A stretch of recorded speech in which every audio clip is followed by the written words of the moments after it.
तो hello guys, स्वागत है आपका टॉपर साइन। दोस्तों, आज के इस वीडियो में मैं आपको फेडरलिज्म चैप्टर को स्टार्ट करने वाला हूँ। ठीक है, तो ये जो चैप्टर है आपका, ये बहुत ही अच्छा चैप्टर है और आपकी पॉलिटिकल साइंस का ये सेकंड चैप्टर है। तो चलिए इसको स्टार्ट करते हैं। उससे पहले मैं बता दूं दोस्तों कि आपको मैं इस चैनल पर सभी इम्पॉर्टेंट टॉपिक्स को कवर करता हूँ, कुछ भी छोड़ता नहीं हूँ। जो जो आपके कोर्स का है सभी चीज़ें कवर करता है, क्लास 10 की, क्लास 12 की। अभी आप 10th के हो तो 10th की बात कर रहा हूँ। ठीक, तो देखो यार, मैंने सभी पूरी चीज़ें मैं कवर करने वाला हूँ, सोशल साइंस की भी, और आपको इंपॉर्टेंट क्वेश्चन आंसर्स भी बताने वाला हूँ जो कि आपके एग्जाम में आ चुके हैं। ध्यान रखना, जो आ चुके हैं क्वेश्चन आंसर्स वो मैं बताने वाला हूँ, यानी प्रीवियस ईयर क्वेश्चन भी बताने वाला हूँ। तो इसलिए यार चैनल को सब्सक्राइब कर लेना, ताकि आपको जो है सारी अपडेट्स मिलती रहे जब जब मैं कुछ नया लाऊं। और अगर आपको भी कुछ चाहिए हो तो आप बताना कमेंट सेक्शन में, ताकि मैं आपकी हेल्प कर सकूं। चलिए शुरू करते हैं। हम बहुत ही कम टाइम में कंप्लीट चैप्टर को ख़त्म करेंगे। हो सकता है ये वीडियो 2 वीडियो में पूरा चैप्टर ख़त्म हो जाए। ठीक है, तो चलिए शुरू करते हैं। सबसे पहली चीज़ कि यार ये फेडरलिज्म होता क्या है, तो ध्यान से सुनना। फेडरलिज्म जो है ना, ये एक सिस्टम है गवर्नमेंट का। गवर्नमेंट का मतलब क्या? गवर्न करना, यानी कि गवर्न करना, रूल करना, एक तरीके से कर लो। ठीक है, कि कैसे हर चीज़ को करना है, गवर्न करना। ठीक, तो एक सिस्टम है गवर्नमेंट का जिसमें जो पावर है वो डिवाइड कर दी जाती है सेंट्रल अथॉरिटी के साथ और वेरियस कॉन्स्टिट्यूएंट्स यूनिट्स के साथ, जो कि कंट्री की यूनिट्स होंगी। मतलब एक भाई सेंट्रल यूनिट होगा जिसे हम सेंट्रल गवर्नमेंट बोलते हैं, और एक वेरियस कॉन्स्टिट्यूएंट यूनिट का मतलब है कि स्टेट गवर्नमेंट होगा।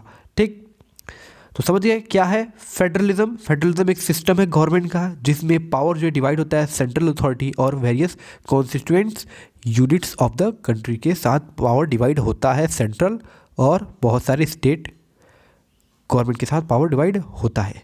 ठीक, यूजुअली जो है 2 लेवल ऑफ गवर्नमेंट होती है फेडरलिज्म में। मतलब समझ लेना फेडरलिज्म का मतलब क्या है। अब इसके अंदर 2 लेवल की गवर्नमेंट होती है जनरली। पहले तो पूरी कंट्री के लिए जो कि रिस्पॉन्सिबल होती है, कुछ कॉमन नेशनल इंटरेस्ट के मैटर में ही वो इंटरफेयर करती है। ठीक, जैसे सेंट्रल गवर्नमेंट डिफेंस को देखती है, ऐसे मैटर जो कि पूरे कंट्री के लिए सेम है, कॉमन नेशनल इंटरेस्ट है, उनको देखती है, उनके लिए रिस्पॉन्सिबल होती है, इन्हीं सभी सब्जेक्ट्स को देखती है। ठीक, और जो अदर गवर्नमेंट है जो कि प्रोविंस या स्टेट लेवल पर होता है। ठीक है, अदर जो गवर्नमेंट है वो लेवल ऑफ प्रोविंस या स्टेट लेवल पर होता है। प्रोविंस और स्टेट दोनों एक ही चीज़ है। ठीक है, जो कि डे टू डे एक्टिविटीज़ को देखती है, एडमिनिस्ट्रेशन को देखती है। एडमिनिस्ट्रेशन में क्या, कैसे देश चल रहा है भाई, पूरा सिस्टम जो है, पुलिस विभाग, ये जितनी भी चीज़ें क्या है, पूरे जो नगर पालिका, ये सब क्या है, पूरा जो है ना एडमिनिस्ट्रेशन में आता है। एडमिनिस्ट्रेशन का मतलब क्या, पूरा काम धंधा देखना।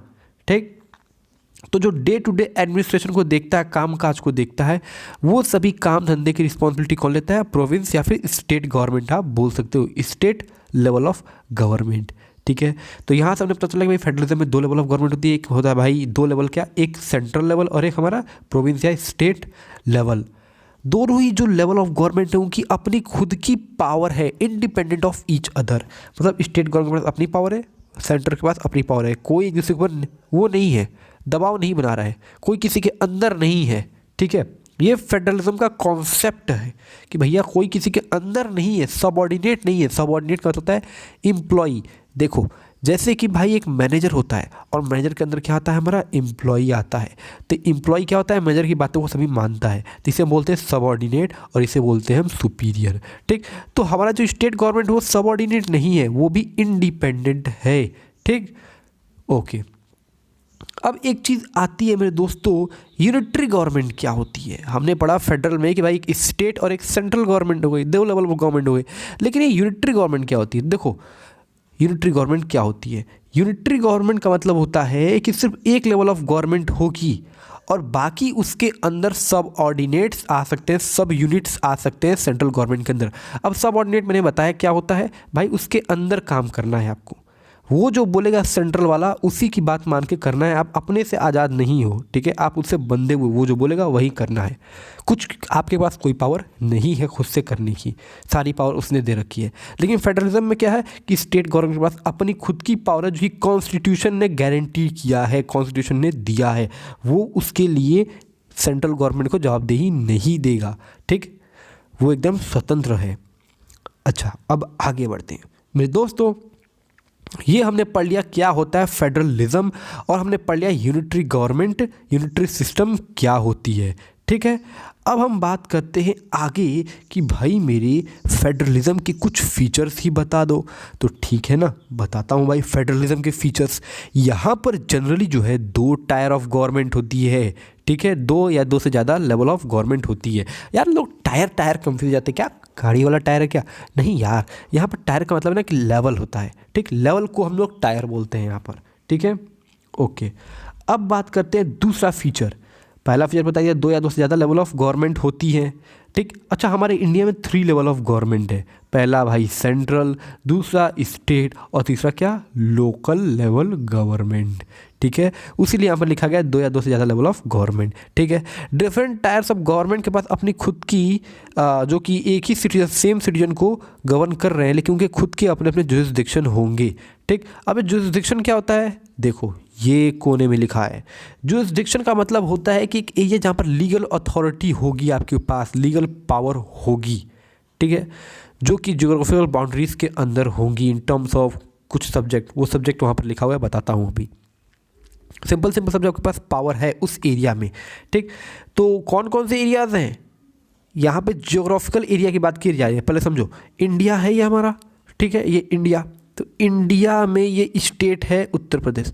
तो उत्तर प्रदेश के जो स्टेट गवर्नमेंट है उसके पास यहाँ पर जुरिसडिक्शन है हर चीज़ के रिगार्डिंग, ठीक है, यानी कि कैसे कैसे गवर्न किया जाएगा, लेजिस्लेशन का कानून के संबंधित, टैक्सेशन और एडमिनिस्ट्रेशन से रिलेटेड, ठीक है।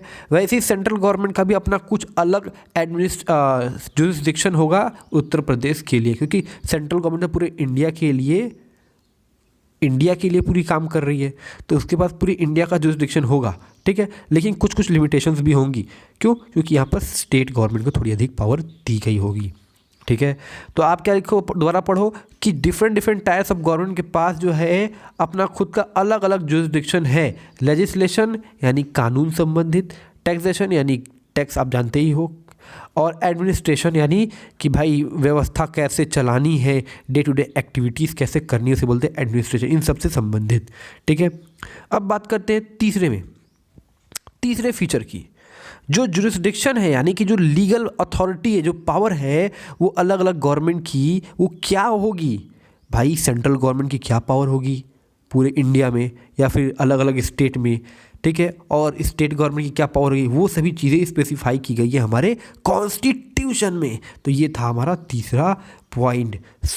जो एग्जिस्टेंस है अथॉरिटी का हर एक टायर का, गवर्नमेंट का, वो कॉन्स्टिट्यूशनली गारंटीड है, यानी कॉन्स्टिट्यूशन में बता दिया गया है, ठीक है। तो चिंता ना करो कि कोई कुछ भी आके बोल देगा कि अरे यहाँ तो मेरी अथॉरिटी नहीं, आपकी अथॉरिटी कॉन्स्टिट्यूशन में लिख दी गई है।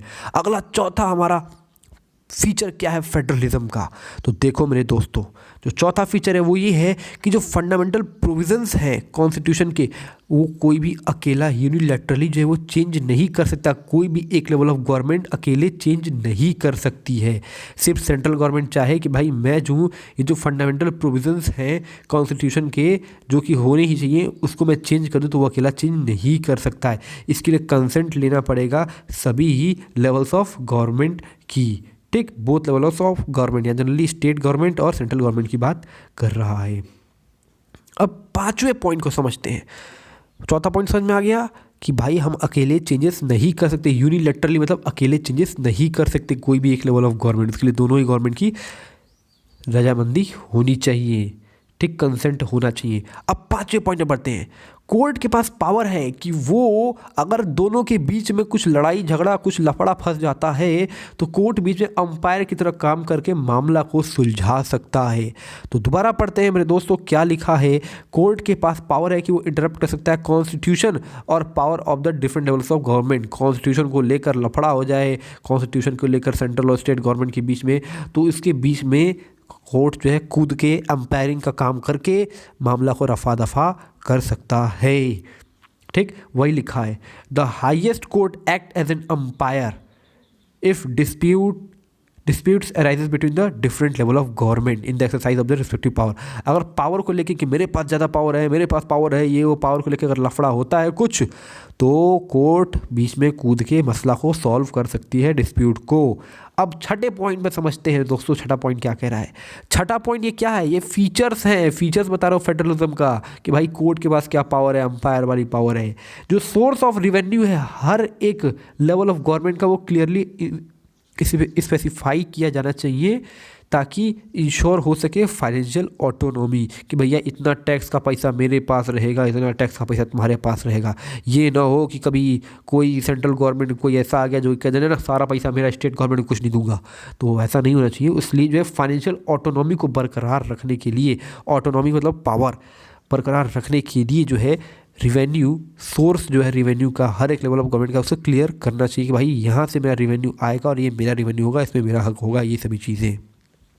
ठीक, अब बात करते हैं मेरे दोस्तों सातवां पॉइंट बहुत ही अच्छा है। यहाँ पर द फेडरल सिस्टम जो है वो दो ऑब्जेक्टिव के साथ काम करता है। पहला तो भाई सेफ गार्ड करना और प्रमोट करना कंट्री के यूनिटी का, और उसी वक्त एट द सेम टाइम जो है एकोमोडेट करता है रीजनल डाइवर्सिटी को भी बांध के रखता है। तो ये दो चीज़ों के साथ हमारा दो ऑब्जेक्टिव है फेडरल सिस्टम का। ठीक है, आप इसको याद रखना, वैसे ही पूछ लेता है। Therefore two aspects are crucial for the practice of federalism. Federalism की प्रैक्टिस करने के लिए, फेडरलिज्म अगर चलाना है भाई, तो ये चीज़ें ध्यान रखनी है, देश की एकता और एकोमोडेशन ऑफ रीजनल डाइवर्सिटी को जोड़ के बांध के रखना। दोस्तों एक अच्छे फेडरल सिस्टम में क्या होता है, अब इसको भी देख लेते हैं। एक अच्छे फेडरल सिस्टम में म्यूचुअल ट्रस्ट होता है, मतलब आपस में एक क्या होता है, ट्रस्ट होता है, विश्वास होता है, और एक एग्रीमेंट होता है कि भाई हम सब साथ मिलकर चलेंगे, एक साथ रहेंगे। अब ये लिटरली में कोई एग्रीमेंट नहीं होता है, कहने का मतलब है कि एक एग्री मन से आप एग्री हो इस चीज़ को लेके।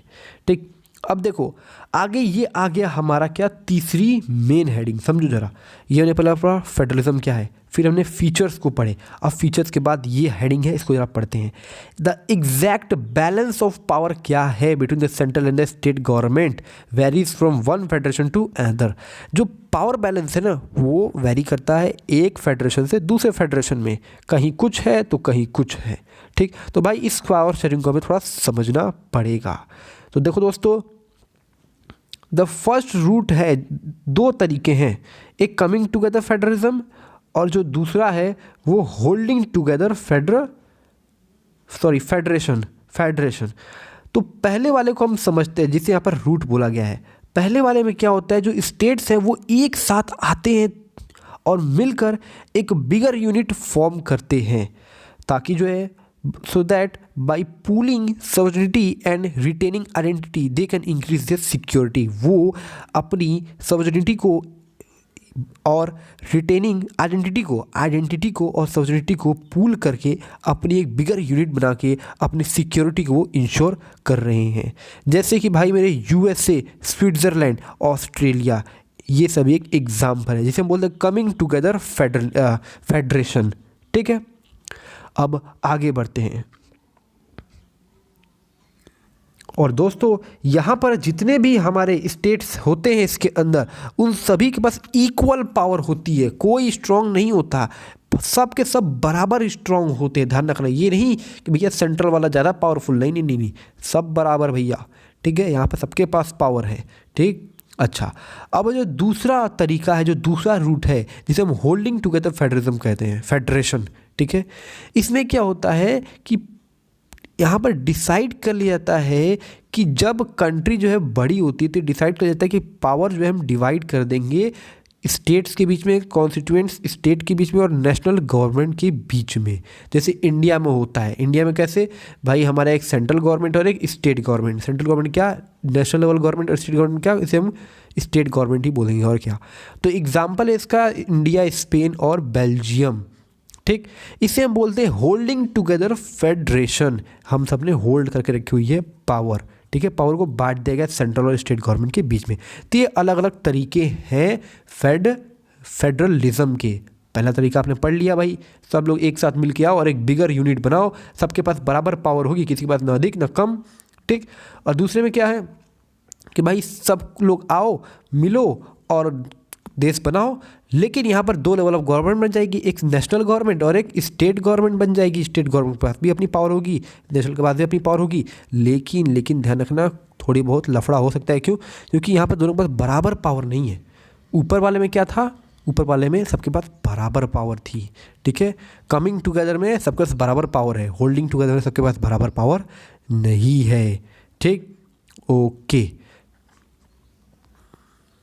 अब आगे बढ़ते हैं दोस्तों। कैसी लग रही है वीडियो? अभी हम कंप्लीट करेंगे इसको भी, ठीक है, इस टॉपिक को भी कंप्लीट कर देंगे। उसके बाद नेक्स्ट वीडियो में हम यहाँ से स्टार्ट करेंगे हाउ इज़ फेडरलिज्म प्रैक्टिस। तो भाई चलो इसको भी हम खटाक से ख़त्म करते हैं। पहले what makes India a federal country, India कैसे फेडरल कंट्री है? तो देखो मेरे दोस्तों, पहली चीज़, इंडिया बहुत बड़ी कंट्री है, ठीक है। तो देखो जो कॉन्स्टिट्यूशन है इंडिया को, उसने डिक्लेयर कर दिया इंडिया को as a union of states. मतलब भाई स्टेट्स का जोड़ समझ रहे हो, यूनियन, सबको जोड़ के एक यूनियन बना दिया, यूनियन ऑफ स्टेट है। हालांकि जो हमारा कॉन्स्टिट्यूशन है वो फेडरेशन वर्ड को यूज़ नहीं करता है, लेकिन इंडिया का जो यूनियन है ना, जिसे हम बोल रहे हैं यूनियन ऑफ स्टेट, इंडिया का यूनियन ऑफ स्टेट्स, ये जो है ये फेडरलिज्म के ही प्रिंसिपल पर बेस्ड है, उसी के सिद्धांत पर चल रहा है। जैसे कि अगर हम देखें, जितने भी फीचर्स हैं फेडरलिज्म के वो सभी अप्लाई होते हैं इंडियन कॉन्स्टिट्यूशन पर, वो सभी चीज़ें फॉलो की जा रही हैं इंडियन कॉन्स्टिट्यूशन के द्वारा। हम देखें तो भाई हमारे पास two tier system of government है, जिसमें हमारा एक आता है यूनियन गवर्नमेंट, जिसे हम सेंट्रल गवर्नमेंट बोलते हैं, जो कि पूरे कंट्री को रिप्रेजेंट करता है, पूरे इंडिया को रिप्रेजेंट करता है। और जो दूसरा आता है वो है हमारा स्टेट गवर्नमेंट, और बाद में एक थर्ड लेवल ऑफ गवर्नमेंट को ऐड कर दिया गया, जिसे हम बोलते हैं पंचायत, और शहरों में अर्बन में हम उसे क्या बोलते हैं, म्यूनिसिपैलिटीज़ बोलते हैं, ठीक है। ओके, अब आगे बढ़ते हैं मेरे दोस्तों। सबकी अपनी अपनी पावर है, बोला था ना जुरिसडिक्शन, सबकी अपनी अपनी सेपरेट पावर है, जुरिसडिक्शन है, लीगल अथॉरिटी है, जो कि कॉन्स्टिट्यूशन में क्लियर बताया गया है। लेकिन कॉन्स्टिट्यूशन में कैसे बताया गया है? कॉन्स्टिट्यूशन में बताया गया है उसे 3-fold distribution of legislative power के द्वारा बताया गया है। और इसमें क्या बताया गया है, स्टेट गवर्नमेंट और सेंट्रल गवर्नमेंट के बीच में कैसे कैसे अथॉरिटी डिवाइडेड है, पावर कैसे दी गई है, जुरिसडिक्शन किसको किसको कहाँ कहाँ लीगल हक दिया गया है, किन किन क्षेत्र में। तो उसको 3 फोल्ड का मतलब है कि 3 लिस्ट के द्वारा बताया गया है। पहला लिस्ट है यूनियन लिस्ट, यानी कि यूनियन की कहाँ कहाँ जुरिसडिक्शन है, अथॉरिटी है, लीगल पावर है। उसके बाद स्टेट लिस्ट, जहाँ पर स्टेट की पावर होगी। और तीसरी लिस्ट है कॉनकरेंट लिस्ट। अब इस लिस्ट को हम पढ़ेंगे कि क्या है, उसमें कुछ लफड़ा है भी बताऊंगा। पहले हम इन दोनों को सिंपल ख़त्म करते हैं। तो देखो यार, जो हमारा यूनियन लिस्ट है ये बताता है कि भाई हमारा यूनियन गवर्नमेंट का कहाँ कहाँ पावर है। इसमें जो है यूनियन गवर्नमेंट की पावर है नेशनल इंपॉर्टेंस, जहाँ डिफेंस आता है, फॉरेन अफेयर आता है, बैंकिंग आता है, कम्युनिकेशन आता है, करेंसी आता है। इन सभी चीज़ों में जो है power, jurisdiction, authority, legal authority जो है किसके पास है, यूनियन गवर्नमेंट के पास है। आप नाम आराम से याद कर लो, यूनियन लिस्ट मतलब यूनियन गवर्नमेंट की पावर की बात की जा रही है, और अथॉरिटी, जुरिसडिक्शन की बात की जा रही है, ठीक है। ये सभी कौन करेगा? Union government alone can make laws related to these subjects, जो कि यूनियन लिस्ट में बताई गई है। अब बात करते हैं स्टेट लिस्ट की। तो ये स्टेट लिस्ट मतलब क्या? स्टेट गवर्नमेंट की पावर की बात कर रहा है, जुरिसडिक्शन की बात कर रहा है, कहाँ कहाँ उसके पास पावर है। इसमें जो है वो सब्जेक्ट्स आते हैं, सब्जेक्ट का मतलब किन किन मैटर में, जो कि police, trade, commerce, agriculture, irrigation, जो कि हमारे लोकल लेवल की बात है, लोकल अंदर की बात है। इन सभी मामलों में स्टेट लेवल के पास पावर है, ठीक है। तो स्टेट गवर्नमेंट जो है वो अकेले ही बना सकता है laws related to these subjects, जो कि मेंशन किया गया है स्टेट लिस्ट में, ठीक है। ओके, स्टेट गवर्नमेंट बना सकता है कानून। अब आगे बात करते हैं यार कॉनकरेंट लिस्ट की। तो देखो दोस्तों, कॉनकरेंट लिस्ट में वो सभी सब्जेक्ट्स आते हैं जो कि दोनों ही यूनियन गवर्नमेंट और स्टेट गवर्नमेंट दोनों के ही इंटरेस्ट की होती है, ठीक। जैसे education, forest, trade unions, marriage, adaptation, succession, ये सभी चीज़ें। तो यहाँ पर दोनों यूनियन और स्टेट गवर्नमेंट दोनों ही जो है कानून बना सकती हैं, दोनों ही बना सकती हैं। अगर उनके कानून जो है कॉन्फ्लिक्ट करते हैं, भिड़ जाते हैं आपस में ही, तो जो यूनियन गवर्नमेंट बनाएगा कानून, उसी कानून को मान लिया जाएगा। अच्छा सर, क्या हो अगर कुछ ऐसा हो जाए कि कुछ ऐसा मैटर, सब्जेक्ट मैटर आ जाए जो कि तीनों में से किसी लिस्ट में नहीं आ रहा है, तो फिर किसके अंदर किसके पास लीगल अथॉरिटी रहेगी उसके ऊपर कानून बनाने का, उसको लीगल तौर पर उसके ऊपर एक्शन लेने का? जैसे एग्जाम्पल के लिए कंप्यूटर सॉफ्टवेयर, जब हमारा संविधान बन रहा था तब तो ये नहीं था कंप्यूटर सॉफ्टवेयर, अब आ गया। तो यहाँ पर जो है यूनियन, देखो तो दोस्तों इन सभी चीज़ों को जो है हमारा यूनियन गवर्नमेंट देखेगा, ठीक, जो कि किसी के अंदर नहीं पड़ता, वो यूनियन गवर्नमेंट के खाते में ऑटोमेटिक चला गया। अब देखो यार, कुछ यहाँ पर मतलब कुछ बातें बताई गई हैं, जैसे कि यहाँ पर जो है कुछ स्टेट्स के पास अलग स्पेशल आइडेंटिकल पावर हर जगह नहीं होती है, मतलब कि सभी स्टेट के पास सेम आइडेंटिकल पावर नहीं होती है। कुछ स्टेट में स्पेशल स्टेटस भी होता है, कुछ वो स्पेशल स्टेटस भी इंजॉय करते हैं, और ये कई सारे स्टेट में है। उनमें से एक स्टेट हमारा जम्मू एंड कश्मीर, ठीक। जम्मू एंड कश्मीर का स्पेशल स्टेटस ये है कि इसके पास अपनी खुद का संविधान है।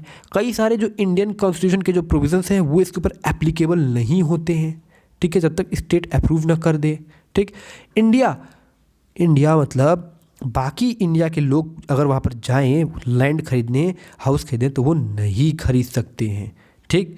और ऐसे ही कई सारे सिमिलर इसी तरह के जो प्रोविजंस हैं वो बाकी स्टेट्स में भी हैं। तो दोस्तों अब आगे बढ़ते हैं। अब जो है हम कुछ ऐसे स्टेट्स नहीं बोलेंगे, कुछ ऐसे एरियाज़ है, यूनिट्स हैं इंडिया यूनियन के, जो कि बहुत ही लिटिल पावर एंजॉय करते हैं। अच्छा, वो इंडिपेंडेंट हो चुके थे लेकिन किसी स्टेट में नहीं मर्ज हुए, ठीक। तो उनका क्या नाम है? जैसे चंडीगढ़, लक्षद्वीप और दिल्ली हो गया, तो इन्हें हम बोलते हैं यूनियन टेरिटरीज़, और इनके पास कोई स्टेट वाली पावर नहीं है, इनको डायरेक्ट सेंट्रल गवर्नमेंट ही चलाती है इन सभी एरियाज़ को। मेरे दोस्तों, जो हमारा कॉन्स्टिट्यूशन है, जो पावर शेयरिंग है, वो यूनियन गवर्नमेंट और स्टेट गवर्नमेंट, ये एक बेसिक स्ट्रक्चर है कॉन्स्टिट्यूशन का, और ये इतना आसान नहीं है कि कोई भी अकेले जो है इन सभी अरेंजमेंट्स को चेंज कर दे। पार्लियामेंट जो है वो खुद से इन सभी अरेंजमेंट्स को नहीं चेंज कर सकती है। अगर कोई भी अरेंजमेंट करना है तो उससे पहले दोनों ही हाउस ऑफ पार्लियामेंट से क्या लेना होगा? पहले 2/3 मेजॉरिटी लेनी होगी, देन उसके बाद जाकर वो कुछ चेंजेस कर सकते हैं। और दोस्तों, अगर किसी तरह का लफड़ा होता है, किसी तरह का डिस्प्यूट होता है, तो जो भी डिवीज़न ऑफ पावर है, पावर जो बांटी गई है दोनों के बीच में, उन सभी का काम धाम कौन देखेगा? हाई कोर्ट और सुप्रीम कोर्ट मिलकर डिसीजन करेंगे, ठीक है। तो ये था यार हमारा, अभी आधा चैप्टर कंप्लीट हुआ है, अभी बाकी आधा चैप्टर बाकी है, जिसे हम नेक्स्ट वीडियो में कंप्लीट करेंगे। तो मेक श्योर यार कि आप चैनल को सब्सक्राइब कर ले, क्योंकि हम आगे बहुत ही इंपॉर्टेंट वीडियोस और हेल्पफुल वीडियोस लाने वाले हैं, क्वेश्चन आंसर्स भी वीडियोस लाने वाले, जो कि आपके सामने आ चुके हैं। तो चैनल को सब्सक्राइब कर ले, वीडियो को लाइक कर दे, और हाँ, नीचे कमेंट करना, क्योंकि आपके कमेंट मैं पढ़ता ज़रूर हूँ। तो प्लीज़ अपने कमेंट ज़रूर लिखिएगा। मिलेंगे अब अगली वीडियो में।